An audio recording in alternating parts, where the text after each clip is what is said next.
the consequences of these most recent elections in Europe. I mean, on the right, it's been more a case of like a populism rather than an I'm talking about on the right, like an ideologically driven movement. I don't see where, there's nothing in the wings that's like the rebirth of fascism. You would agree with that, I think, right?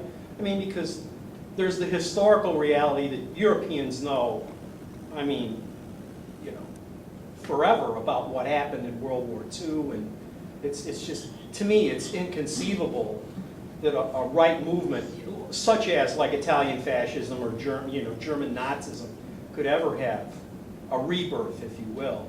I mean, that makes sense, doesn't it?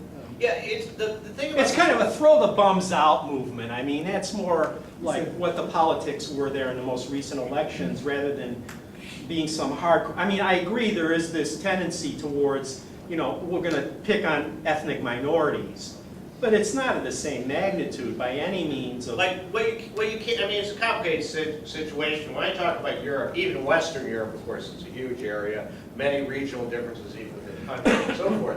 But you have to make a distinction, right, between somebody in the UK Independence Party, right, going to have curry with his friends, discussing how we got to fight against those bureaucrats in Belgium, and a bunch of Hungarian fascists, real fascists, going out with gangs and beating up Roma, right? I mean, you know, the National Front in France, the National Front is Islamophobic, not entirely racist. They have people of African descent, good French-speaking Roman Catholics. They have black members of city councils, right? Because their beef is really with Islam and with Arabs, not so much with black Africans. So, I mean, it gets complicated. Acknowledging your speech, that is correct. I mean, that's correct. Don't you think the involvement of Europe after the left fought and won, and now they have reached an economy that is good? There's working class Italians that have 55-foot sailboats now, working people. The female part of it is that the companies sponsor women sailors on all, and these are working people. My daughter lives in Spain. When they don't like certain things, they come out by the millions. In Italy, in France, when they try to take some of those hard-earned items, you know, with labor, France, they go all the time. Italy, they just have strikes to show people who's boss. And I've lived through those things. And so they have reached a democracy with all those parties that we don't have here. Oh, I agree with that. And they're going to be a power in the world.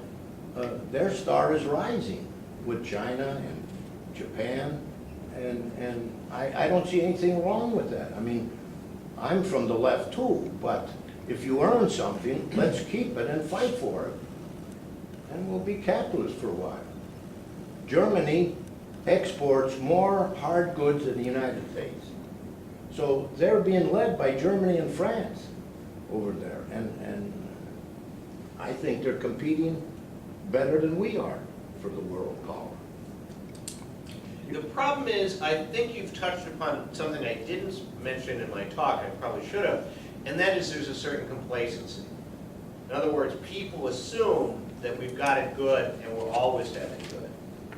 The problem, however, is, of course, that slowly but surely various right-wing governments, you know, in due faithfulness to the market, are trying to make assaults on those things, like trying to destroy the 35-hour week in France. It didn't go. No, but I mean, but you see what I mean? I mean, they've got a program. You can't. you can't be complacent and say that, well, they'll never win, because you can never tell. I mean, what rights they may do, get rid of, or weaken down, right? Destroy subtly. I mean, that's something one has to always watch out for, because what you also have is a lot of places in Europe, it's the same in the United States, is you have two-tier systems, where basically they're keep a hardcore, professionally trained workforce that's highly unionized, great benefits, and highly paid. But then, rather than replacing those people, they will supplement them with casual labor, adjunct labor, people on yearly contracts, people who do not have the same protections. You follow what I'm getting at? Yes. Those are real dangers.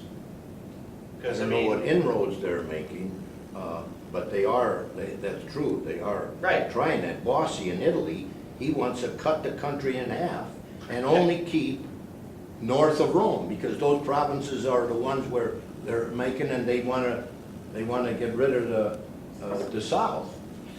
But the south is the ones that are working in their factory, and Germany's factories.